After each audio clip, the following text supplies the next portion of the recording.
There's one thing I did a few months ago, one stupidly simple thing that made all the difference for me. It almost doubled my income. And if you're wondering why you're not making more money doing something you absolutely love, well, maybe you're making the same mistake I was making before I did that stupidly simple thing.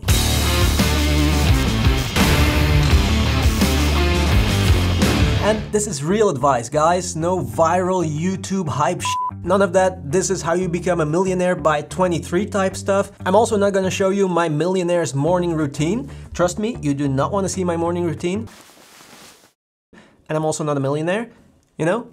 So, yeah. Anyway, look, guys, I know you want to make more money. Everybody wants to make more money. Money is what makes the world go round. It's reality. But there's no one-fits-all solution or approach to making more money. That's also reality. I can only share with you the mistakes I've made and the things that helped me making more money as a photographer, videographer, YouTuber. I mean, I don't even know what to tell people anymore these days when they ask me what I do for work. But I do know that I absolutely love doing it. I love it more than pizza. So, okay, here we go. How to make more money. The first mistake is a cliche one, but it's also true. You have no patience, and patience is key. If you want to make a lot of money fast, then just play the lottery and hope you'll win. It probably won't happen. I mean, there's a lot more chance that you'll actually become a millionaire by just working hard. But the problem is that people want instant results, and it just doesn't work like that. We all start from zero, and you can't double zero or triple zero because it'll still be zero. That's just simple math. First, you have to build something, build a base. And it took me at least a year and a half to have that solid foundation. And then you're not actually making any money yet, just a little bit. But once you're making that first 500 bucks a month, then you can start taking steps to try and double that. And then another problem is that when I say a year and a half and I try to imagine a year and a half from now, look into the future, I'm like, damn, that's so far away. It'll take forever before we get there. But now, when I look back on what I've accomplished in a year and a half, I'm like, wow, it all went so fast. So, you know what I mean? It's all a matter of perspective. Just take it one step at a time. Patience is key, and it's also why most people give up before they can reap the fruits. Doesn't that sound super violent? Reaping fruits? In my imagination, I always see the Grim Reaper with his scythe reaping fruits. I don't know. Anyway, voordat je de vruchten ervan kunt plukken, as we say here in Belgium. My next tip is, it's like a magic trick. You can instantly, in a way, make more money by doing nothing. But it's also about self-reflection. And look, I don't want to offend anyone here. Our lives, yours and mine, they're not the same, and we probably also live in different countries. I realize that my life is easier compared to people living in other countries where the economy is poop. I realize that. But the thing is, when I see people here buy a new iPhone and a new smartwatch and new expensive clothes every month, and then they start complaining that they're struggling to pay the bills and that life is becoming so expensive, my blood boils. I want to punch them in the face, really. And again, I know that some people are actually struggling, but a lot of them, it's just because of the stupid things they do. If you're a creative and you want to make money doing something you love, you have to make sacrifices. It's as simple as that. So many people spend so much money on things they don't need, which is fine, of course. You can do with your money whatever you want, but then don't complain. I'm gonna show you something. Let's go to our bedroom. These are all the clothes that I bought this year. A 5-pack of gray t-shirts, 30 euros. A 5-pack of black t-shirts, also 30 euros. A hoodie, 30 euros. And a pair of shoes, I think it was 60 euros. And that's it. And I've been wearing the same 3 pairs of jeans for the past almost 2 years, I think. 2 of which are exactly the same. And I don't buy new clothes unless I really have to. I also don't buy smartwatches. I definitely don't buy a new iPhone every year. The phone I'm using right now is the OnePlus Nord blah blah blah, 250 euros, and I will keep using this until it dies. And then there's food. And maybe some of you, maybe you'll start laughing now, but I don't care. Let's go to the kitchen. There it is. Our secret rice and beans. We love rice and beans. We eat a variation on rice and beans at least 2 times a week. Add another vegetable, some cheese, a fried egg, delicious and super cheap.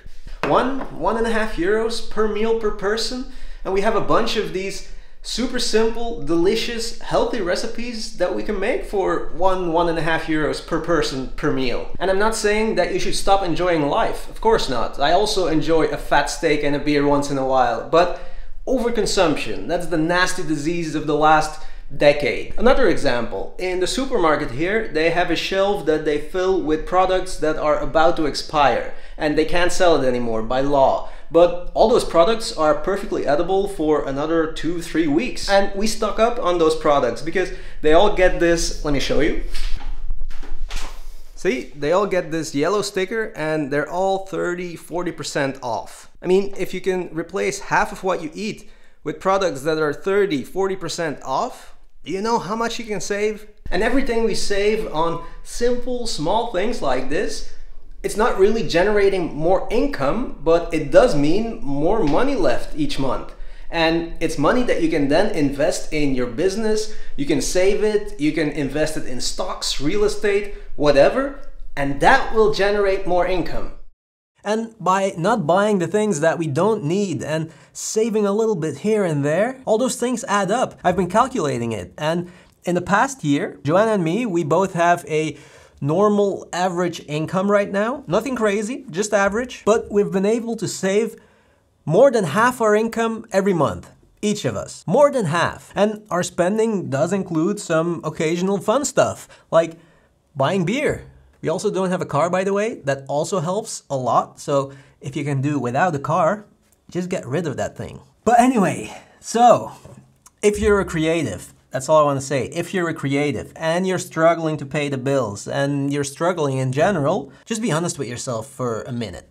That's all I'm saying. And again, I don't want to offend anyone. I know that not everybody's problems will be solved by eating rice and beans, obviously, but I hope you understand what I'm trying to say here. Your mindset, your lifestyle, how you handle money, it matters. It matters a lot.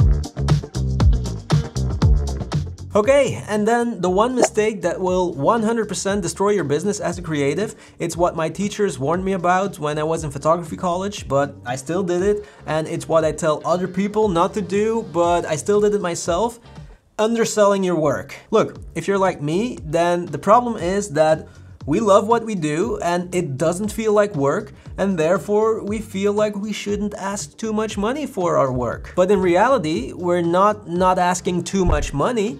We're just horribly underselling our work. Just because it doesn't feel like work doesn't mean you're not working. And when, for example, the electricity company sends you the bill, they're not gonna be like, oh, wait, that's that creative guy. He loves what he does. Just give him a 50% discount. That's not how it works, sadly. Maybe I should ask. Anyway, you get the point, right? Right now, I'm working a lot more than when I was an employee in a company. And 5-6 months ago, I decided to calculate everything, how much I should be asking. You know, taking into account taxes, the gear I use, the hours I spend. And you know what? I was asking half of what I should have been asking. It's that old cliche of creative people are not business people. Well, guess what? You are a business. Just start asking more money. If you want to make more money, ask more money. Ask what you deserve. It sounds so simple, right? But trust me, I know that it's not so simple. Also because some clients take advantage of that cliche, creative people are not business people. They know that they can get discounts from creative people. Just do it for the exposure, you know? Well, that stops right now. If you're working your ass off and you're struggling to pay the bills, then maybe it's time to change something. Don't be afraid to ask what you deserve, even if it doesn't feel like you deserve it. You do. And if they don't want to pay a fair price, then they're not worth your time. They're not interested in your work. They just want to take advantage of you. That's it, guys. I feel like I want to punch faces, but I know it won't help each and every one of you, but if I can at least help one of you with these tips and with this advice and everything I said in this video, then I'm a happy guy. As always, just drop your comments. No, just drop your questions in the comments. Thank you so much for watching, and see you in the next one. I met the Grim Reaper last night, and he shook my hand in the end and said, "You